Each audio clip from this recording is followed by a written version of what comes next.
Bismillah. Zəngin olmaq elmi. Zənginləşməyi arzulamakda yanlış heç nə yoxdur. Zənginlik arzusu əslində daha təmtəraqlı, daha dolğun və daha zəngin həyat istəyidir ki, bu da tərifə layiqdir. Daha çox bolluq içərisində yaşamağı arzu etməmək və istədiyi hər şeyi almaq üçün kifayət qədər pul qazanmağı istəməmək anormallıqdır. İnsan yaxşı qidalanmadığı, rahat geyinmədiyi və isti sığınacağı olmadan, eləcə də həddindən çox işləməkdən azad olmadığı halda öz bədənində tam və dolğun, hərtərəfli şəkildə yaşaya bilməz. İstirahət və əyləncə də öz növbəsində fiziki həyat üçün mütləqdir.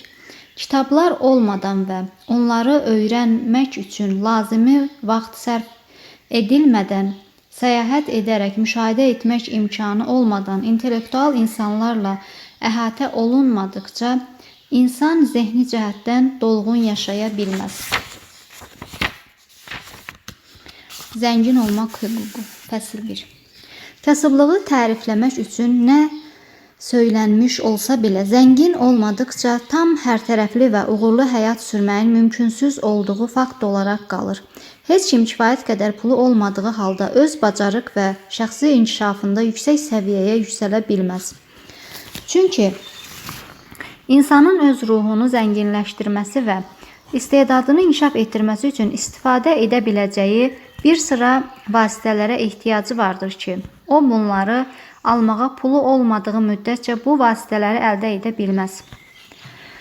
İnsan ağlını, ruhunu və bədənini vasitələrdən istifadə edərək inkişaf etdirir və cəmiyyət elə qurulub ki, insanın nəyəsə sahib olması üçün pulu olmalıdır. Bu səbəbdən də bir insan üçün irəliləyişlərin başlıca səbəbi varlanmaq sənətinə yiyələnmək olmalıdır. Bütün həyatın məqsədi inkişaf etməkdir və mövcud olan hər şeyin çata biləcəyi hər tərəfli inkişafa haqqı vardır. İnsanın yaşamaq haqqı tam əqli, mənəvi və fiziki inkişafı məqsədi ilə onun ehtiyacı ola biləcək hər şeydən pulsuz və limitsiz istifadə etmək hüququ, başqa sözlə zənginləşmək hüququnun olması deməkdir. Mən bu kitabda zənginlikdən məcazi mənada söhbət açmayacağam. Çünki həqiqətən varlı olmaq az şeyə qane razı olmaq demək deyil. Heç bir insan daha çox istifadə edib zövq almaq qabiliyyətinə malik olduğu halda aza qane olmamalıdır. Təbiətin məqsədi həyatın yaxşılaşdırılması və tərəqqi etməsidir və hər bir kəsin güc, zəriflik, gözəllik və həyatının zənginliyinə yardımcı olacaq hər bir vasitəyə sahib olması gərəkdir. Daha aza qane olmaq isə günahdır.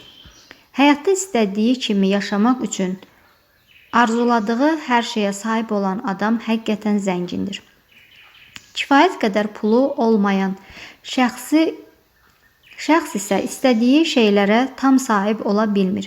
Yaşayış o qədər irəliləyib və çətinləşib ki, hətta adi qadın və kişilərə belə normal yaşamaq üçün olduqca böyük məbləğdə maddiyyat tələb olunur. Hər bir insan təbii olaraq ola biləcəyi hər şey olmaq istəyir. Bu, anadan gəlmə imkanları reallaşdırmaq istəyi insan təbiətinə xasdır. Ola biləcəyimiz hər şey olmaq arzusunu istəməyə bilərik. Uğur həyatda olmaq istədiyiniz insana çevrilməkdədir. Siz yalnız bu biliklərdən istifadə edərək olmaq istədiyiniz adam ola bilərsiniz. Bunları pulsuz almaq imkanı yalnız sizin onları ala bilməniz üçün kifayət qədər zəngin olduğunuzdan sonra baş verir. Buna görə də zənginləşmək elmini dərk etmək bütün elmlərdən ən vacibidir. Zənginləşməyi arzulamaqda yanlış heç nə yoxdur. Zənginlik arzusu əslində daha təmtəraqlı, daha dolğun və daha zəngin həyat istəyidir ki, bu da tərifə layiqdir. Daha çox bolluq içərisində yaşamağı arzu etməmək və istədiyi hər şeyi almaq üçün kifayət qədər pul qazanmağı istəməmək anormallıqdır. Yaşamaq üçün 3 səbəbimiz vardır. Düşüncə, bədən və mənəviyyat. Bunların heç biri digərindən daha yaxşı müqəddəs deyil. Hamısı eyni dərəcədə arzu olunandır və bunların heç biri tam olmadığı təqdirdə dolğun həyat sürülə bilməz. Təkcə mənəviyyat üçün yaşayıb ağlı və bədəni inkar eləmək düzgün olmadığı kimi, intellekt üçün yaşayıb bədəni və mənəviyyatı rədd etmək də düzgün deyildir. Biz hamımız bədəni üçün yaşayıb zehni və ruhu inkar etməyin pis nəticələri ilə tanışıq. Nə deməsindən asılı olmayaraq heç kim vücudunda hər bir funksiya daxil olmaqla dolğun şəkildə yaşamasa, həqiqi xoşbəxt və təmin edilmiş ola bilməz. Eyni hal insanın beyni və ruhu üçün də doğrudur. İstifadə olunmamış, mümkünlük icra edilməmiş funksiya olan yerdə tam yerinə yetməmiş arzu olur. İstək ifadə olunmasını gözləyən mümkünlük və ya icrasını axtaran funksiyadır. İnsan yaxşı qidalanmadığı, rahat geyinmədiyi və isti sığınacağı olmadan, eləcə də həddindən çox işləməkdən azad olmadığı halda öz bədənində tam və dolğun, hərtərəfli şəkildə yaşaya bilməz.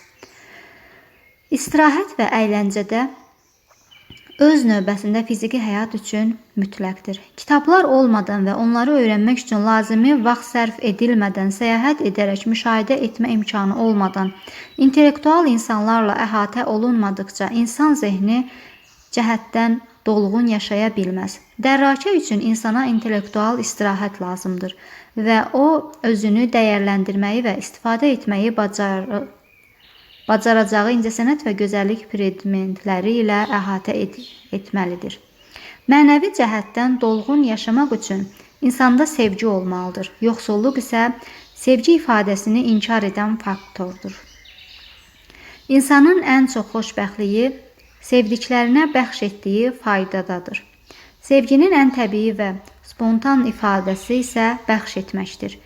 Verməyə heç bir şeyi olmayan insan həyatda nə həyat yoldaşı və ya ata kimi, nə də vətəndaş və ya fərd kimi öz rolunu oynaya bilməz. Maddi şeylərdən istifadə edərək insan öz cismi üçün dolğun həyat tapır, ağlını inkişaf etdirir və ruhunu açır. Bunları etmək üçün isə onun zəngin olması üçün çox vacibdir. Zənginləşməyi arzulamağınız olduqca doğrudur. Əgər normal insansınızsa, buna qarşı çıxa bilməzsiniz. Bu, bütün elmlər arasında ən vacib və ən vacibi olduğundan əsas diqqətinizi zənginləşmək elminə ayırmağınız olduqca doğrudur. Əgər buna etinasızlıq etsəniz, Allah və bəşəriyyət qarşısında borcunuza əməl etməmiş olarsınız. Özünüzdən ən yaxşı şəkildə istifadə etməklə Allaha və bəşəriyyətə daha böyük xidmətlər göstərə bilərsiniz. Fəsil 2. Zənginləşməyin elmi mövcuddur. Zənginləşməyin də cəbr və riyaziyyat kimi özünün dəqiq elmi vardır. Zənginliyin əldə edilməsi prosesi üçün müəyyən olunmuş qanunlar vardır ki, bu qanunlar istənilən bir şəxs tərəfindən öyrənilib əməl edildikdən sonra riyazi dəqiqliklə varlanmış olacaq. Pul və mülkiyyət müəyyən üsullarla əməl etməklə əldə olunur. Məqsədli və ya təsadüfi olmasından asılı olmayaraq müəyyən üsulla hərəkət edənlər zəngin olurlar. Bu müəyyən üsullara əməl etməyən insanlar isə nə qədər çox işləməklərindən və bacarıqlı olmaqlarından asılı olmayaraq elə yoxsul olaraq qalırlar. Bu, oxşar təsirlərin oxşar nəticələr yaratması haqda olan təbiət qanunudur.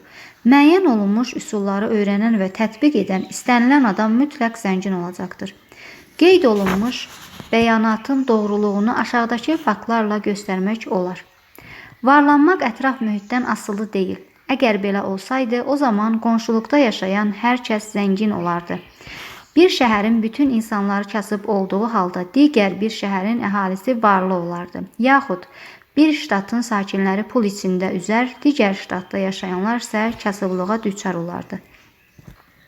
Biz hər yerdə, eyni mühitdə və yanaşı yaşayan varlı və kasıb insanlar olduğunu və onların eyni məsləkə xidmət etdiyini də görürük.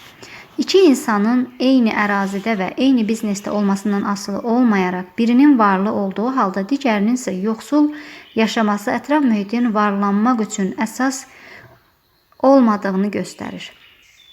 Bəzi mühitlər digərlərindən daha əlverişli ola bilər. Lakin eyni şərtlər altında yaşayan iki şəxsdən birinin varlı, digərinin kasıb olması zənginləşməyin müəyyən qaydalara əməl etmək nəticəsində olduğuna işarə edir. Bundan əlavə müəyyən olunmuş üsula əməl etmək təkcə istedada malik olmaq da deyil. Çünki bacarığı və istedadı olduğu halda yoxsul qalan insanlar olduğu kimi bütün tam əksi də mövcuddur. Varlı insanların həyatlarını öyrənərək biz onların çox şeydə ortaq cəhətləri olduğunu və heç birinin digərindən üstün bacarıq və istedada sahib olmadığını aşkar etmişik. Aydındır ki, onlar xüsusi istedad və bacarığa sahib olduqlarından deyil, sadəcə müəyyən olunmuş qaydaya əməl etdikləri üçün zənginləşirlər. Zənginləşmək pul yığmağın və qənaətçiliyin nəticəsi deyildir. Belə ki, xəsis insanların çoxu kasıb olduğu halda pulunu rahatlıqla xərcləsələr, insanlar vardır ki, asanlıqla varlanırlar. Varlanmaq başqalarının etməkdə müvəffəq olmadığı şeyləri etmək deyildir. Necə ki, eyni sahədə olan və tamamilə eyni işi görən iki nəfərdən biri zənginləşdiyi halda digəri yoxsul qalmaqda davam edir və müflis olur. Bütün bunlardan belə bir yekun nəticəyə gəlmək olar ki, zənginləşmək sənəti işləri müəyyən üsulla etməyin nəticəsidir. Əgər zənginləşmək müəyyən üsulla hərəkət etməkdirsə və oxşar səbəblər, oxşar nəticələr yaradırsa, o zaman istənilən kəs buna əməl etməklə zənginləşə bilər. Bütün məsələ dəqiq bir elmdə toplanıb, burada sual yarana bilər. Bu müəyyən üsul o qədər çətindir ki, çox az adam buna əməl edə bilir. Müşahidələrimiz əsasında bunun doğru olmadığı qənaətinə gələ bilərik. Həm istedadlı insanlar, həm kütbeyinlər, eləcə də yüksək intellektə sahib olan, yaxud da fiziki cəhətdən güclü və zəif olan insanlar varlanırlar. Müəyyən dərəcədə fikirləşmək və başa düşmək bacarığı əlbəttə ki, mütləqdir. Amma söhbət təbii bacarıqlardan gedirsə, bu sözləri oxuyub anlamaq duyğusu olan istənilən adam şübhəsiz varlana bilər. Həmçinin biz şahidi olduq ki, məkan da müəyyən dərəcədə rol oynayır. Siz hər halda Sahara səhrasının mərkəzində uğurlu biznes qura biləcəyinizi gözləmirsiniz. Zənginləşmək üçün insanlarla münasibət qurmaq və onların olduğu yerdə olmaq da əsasdır. Əgər insanlar işləri sizin istədiyiniz kimi etməyə meyillidirlərsə, bu sizin xeyrinizədir. Əgər olduğunuz şəhərdə hər bir insan varlı ola bilərsə, o zaman siz də varlana bilərsiniz. Bir daha qeyd edək ki, bu sizin xüsusi bir biznes və ya peşəni seçməyinizlə əlaqəli deyil. İnsanlar hər bir sahədə varlanırlar. Eyni sahədə çalışan qapı qonşuları isə yoxsul olmaqda davam edir. Təbii ki, sevdiyiniz və sizə uyğun olan sahədə daha çox uğur qazanacaqsınız və əgər inkişaf etdirilmiş bacarıqlarınız varsa, o zaman həmin bacarıqları tətbiq edə biləcəyiniz bir işdə daha çox uğur qazanacaqsınız. Yerləşdiyiniz məkana uyğun biznes seçdiyinizdə daha yaxşı iş qura biləcəksiniz. Məsələn, isti iqlimlə müqayisədə Qrilandiyada dondurma ticarəti ilə məşğul olmaq daha çox əlverişli olduğu kimi, qızıl balığın mövcud olmadığı Florida əvəzinə şimal-qərb ərazilərdə daha uğurlu qızıl balıq biznesi qura bilərsiniz. Amma bütün bu ümumi məhdudiyyətlərdən savayı, varlanmaq sizin hansısa xüsusi bir bizneslə məşğul olmağınızdan yox, sadəcə müəyyən üsulla hərəkət etməyi öyrəndiyinizdə baş verir. Əgər ətrafınızda sizinlə eyni işdə çalışanlar içində sizdən savayı hamı varlanırsa və siz hələ də olduğunuz yerdəsinizsə, deməli digər insanların izlədiyi üsullara riayət etmirsiniz. Heç kim kapital azlığı səbəbilə zənginlikdən kənar qala bilməz. Düzdür, kapital əldə etdikcə artım daha asan və sürətli olur. Amma kapitala malik insan onsuz da artıq varlıdır və varlanmaq haqda fikirləşməyə çox da ehtiyacı yoxdur. Nə qədər yoxsul olmağınızdan asılı olmayaraq siz müəyyən üsullara riayət etsəniz, zənginləşməyə və qazanmağa başlayacaqsınız. Kapital əldə etmək varlanmaq prosesinin bir hissəsidir və o işləri müəyyən üsulla gördükdən sonra alınan nəticənin bir hissəsidir. Siz qitənin ən kasıb insanı olub, borc içində üzə bilərsiniz. Sizin nə dostlarınız, nə nüfuzunuz, nə də resurslarınız olmaya bilər. Lakin siz müəyyən üsulla işə başlasanız, oxşar səbəblərin oxşar nəticələr yaratması səbəbilə mütləq şəkildə varlanacaqsınız. Əgər sərmayəniz sıfırdırsa, sərmayə tapa bilər, sizin üçün doğru olmayan biznesdəsinizsə, doğru biznesə keçə bilər, səhv məkandasınızsa, lazımi məkana gedə bilərsiniz. Varlanmağa doğru irəliləyişinizi hazırki işinizdən və hazırki vəziyyətinizdən müəyyən üsulla hərəkət etməklə başlaya bilərsiniz. Fəsil 3. Fürsətlər inhisara alınıbmı? Heç kim fürsətlərin əlindən alındığı pulun başqa insanlar tərəfindən mənimsənilməsi və onun ətrafına hasar çəkilməsi səbəbilə yoxsul olaraq qalmır. Ola bilər ki, siz sahibkarlığın müəyyən formalarından kənar qalasınız, lakin çox sayda digər biznes sahələri hələ də sizin üçün açıq olaraq qalır. Yəqin ki, sizə böyük dəmir yolu sistemlərini nəzarət altına almaq çətin olar. Çünki bu sahə artıq olduqca inhisarlaşdırılmışdır. Amma elektrik dəmir yolu biznesi hələ də başlanğıc çağındadır və müəssisələr üçün çox sayda